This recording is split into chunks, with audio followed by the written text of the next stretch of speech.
नमस्कार। आज हम आपकी ऑनलाइन कक्षा में सभी विद्यार्थियों का स्वागत करते हैं।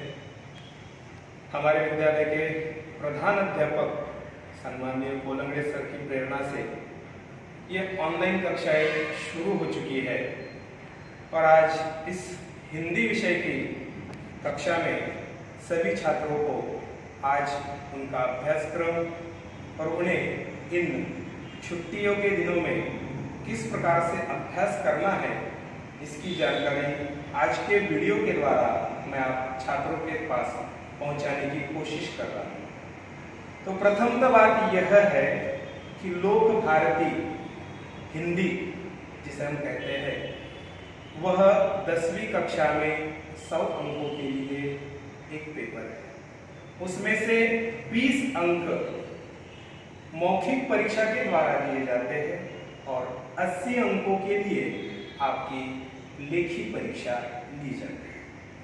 अब इस लेखी परीक्षा में कुल मिलाकर देखा जाएगा तो यहाँ देखिए 40 अंकों का आपको गद्य, पद्य और पूरक पठन यानी पुस्तक पर आधारित 40 अंकों का अभ्यास आपको करना है और उसके बाद जो 80 में से 40 बचते हैं उसका हमें क्या करना है।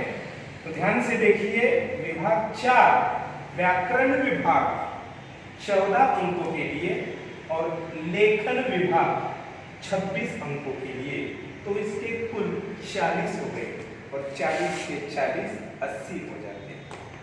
अब विद्यार्थियों को समझ में नहीं आ रहा होगा कि सर हम अभ्यास कैसे करें। इसमें डरने वाली कोई बात नहीं है।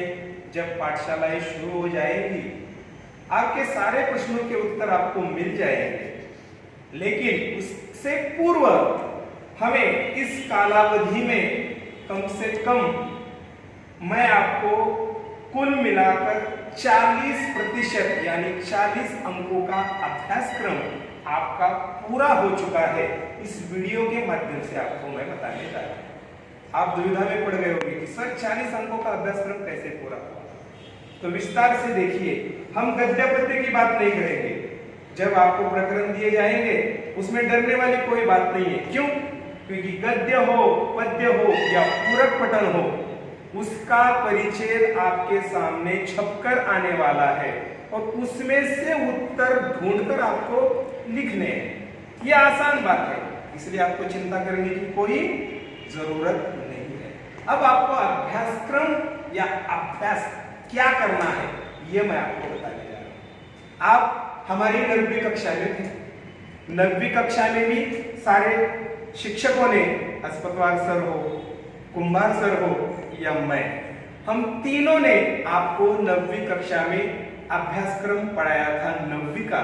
लेकिन महत्वपूर्ण बात यह है कि उस 9वीं के ही अभ्यासक्रम में 10वीं के कुल 40 अंकों का अभ्यासक्रम था और वह आज मैं स्पष्ट कर रहा हूं। किस प्रकार से? तो ध्यान से देखिए, विभाग है व्याकरण विभाग। इस व्याकरण विभाग में 14 अंकों को जो आपको व्याकरण पढ़ाया गया था वही व्याकरण उसी प्रकार से 10वीं परीक्षा में वैसे ही आने वाला है। उसमें कोई बदलाव नहीं है। इसलिए यह 14 अंकों का व्याकरण आपको जो पढ़ाया जा चुका है, ठीक है, आप भूल गए होंगे, कोई बात नहीं है। आपको इस परीक्षा या इस छुट्टियों में क्या करना है, जो हमारी पुरानी कापियां है उसे जरा थोड़ा सा संभाल कर बाहर निकालना है। जहां भी पड़ी हुई होगी उसे निकालो और ध्यान पूर्वक देखो कि 14 अंकों को आपको 9वीं में क्या क्या पढ़ाया गया है। फिर उसके बाद आपको समझ में आ जाएगा कि हमारे पास 14 अंकों का अभ्यासक्रम है। फिर दूसरी बात विभाग 5 में आती है, लेखन विभाग। इस विभाग में आपको 26 अंक पढ़ाए जा चुके हैं। कैसे प्राप्त करना है बताया जा चुका है। फिर भी आपको उसका रिवीजन करना है। मैं आपको उसका स्मरण करके देता हूं कि ये 26 अंक आपको किस प्रकार से प्राप्त करने हैं। तो देखिए, आप जरा थोड़ा सा ध्यानपूर्वक देखिए, यहां पर लगाइए। देखिए यहां पर उपयोजित लेखन, प्रश्न 5वां अ, पत्र लेखन 5 अंक, औपचारिक अनौपचारिक। फिर इसमें आपको पत्र लेखन करना है 5 अंकों का, जो 8वीं कक्षा से आप ये पत्र लेखन करते आ रहे हैं। फिर उसके बाद देखिए गद्य आकलन, यानी 5 प्रश्न ऐसे तैयार करने हैं जिसके उत्तर एक वाक्य में हो। ये भी आसान प्रश्न आपको आता है, इसका भी आपको रिवीजन करना है। फिर उसके बाद देखिए प्रश्न 5वां आ, वृत्तांत लेखन, विज्ञापन लेखन, कहानी लेखन। अब ये वैकल्पिक प्रश्न है। एक तो आपको वृत्तांत लेखन करना है या कहानी लेखन करना है, इन दोनों में से एक करना है। वृत्तांत लेखन भी 9वीं में आप पढ़ चुके हैं। विज्ञापन जैसे कि आपको बनाया गया है, छतरी का विज्ञापन हो, दंतमंजन का विज्ञापन हो, साबुन का विज्ञापन हो, यानी वर्तमान पत्र में जो विज्ञापन आते हैं उसी प्रकार से ये विज्ञापन आपको लिखने की जो कला हमने बताई थी उसी प्रकार से आपका उसको रिवीजन करना है। और फिर यह हो गए 5 5 5, इसमें से एक विकल्प गया 10 अंक, ऊपर के 10 अंक, इस प्रकार से 20 अंक। अब देखिए उसी प्रकार से अगर देखा जाएगा तो एक प्रकार से ये जो है आखिरी प्रश्न है निबंध लेखन 7 अंकों का, पत्र लेखन 5 अंक। यह आप वीडियो के माध्यम से अपने कॉपी में लिख कर रखिए। लिखिए पत्र लेखन 5 अंक, गद्य आकलन 4 अंक, और वृत्तांत लेखन अथवा कहानी लेखन 5 अंक, और विज्ञापन लेखन 5 अंक, और निबंध लेखन 7 अंक। कुल मिलाकर 26 अंक का यह उपयोजित लेखन। अब थोड़ी नजर ऊपर डालते हैं, जो आपको 14 अंकों के लिए जरूरी है कि आपको इस छुट्टी के कालावधि में रिवीजन किस बात का करना है। देखिए शब्दभेद, संज्ञा सर्वनाम विशेषण पहचानना 1 अंक, अव्यय 2 शब्दों में से एक का वाक्य में प्रयोग करना 1 अंक, संधि विच्छेदन 1 अंक, सहायक क्रिया पहचानना 1 अंक, प्रेरणार्थक क्रिया रूप लिखना 1 अंक, मुहावरे चयन अथवा मुहावरे का अर्थ लिखकर वाक्य में प्रयोग 1 अंक, कारक 1 अंक, विराम चिन्ह 1 अंक, काल परिवर्तन 2 अंक, वाक्य भेद 2 अंक, और वाक्य शुद्ध करना 2 अंक। ध्यान से इस पुस्तक की ओर देखिए और ये अपने कॉपी में फिर से एक बार लिखकर फिर से उसका रिवीजन करना है। तो आपको ये समझ में आ गया होगा कि सर जो 40 अंकों की बात कर रहे हैं वो 40 अंक कैसे प्राप्त करना है। अब आप कहेंगे कि सर इसमें हम क्या अभ्यास करें, तो मैं आपको अभ्यास बता रहा हूं, वो ध्यानपूर्वक सुनिए।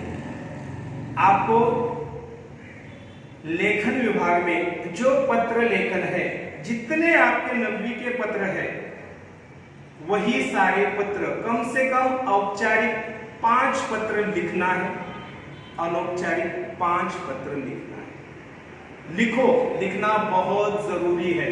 अब आपके पास दूसरा कोई विकल्प नहीं है। आप यहां आकर नहीं पढ़ सकते हैं तो घर में रहकर पढ़ो। ये आपको वीडियो समझा रहा है कि घर में कैसे पढ़ना है।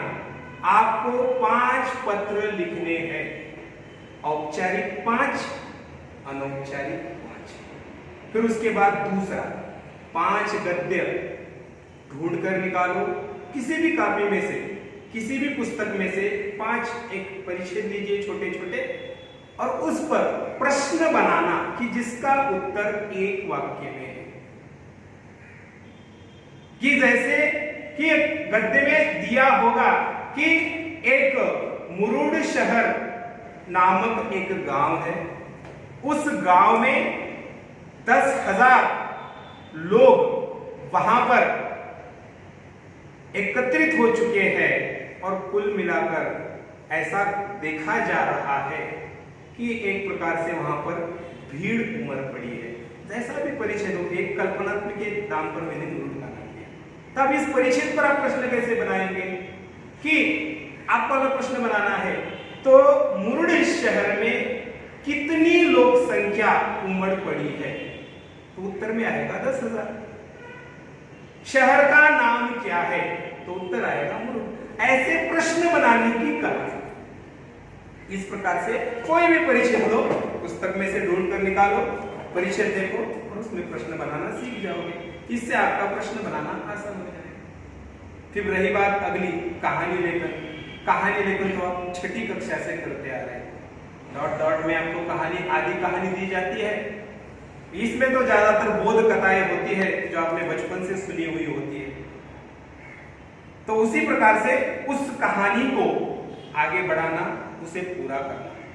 तो कम से कम आपको इसमें 10 कहानियां लिखनी है, क्योंकि ये सारे अगर आपके लिए इतना जो परिश्रम हमारे सर कर रहे हैं, आपके लिए वीडियो बनाए जा रहे हैं, तो उसका कुछ न कुछ आपको लाभ उठाना चाहिए। नहीं तो हम वीडियो बनाते चले जाएंगे और आप उन वीडियो को देखेंगे भी नहीं।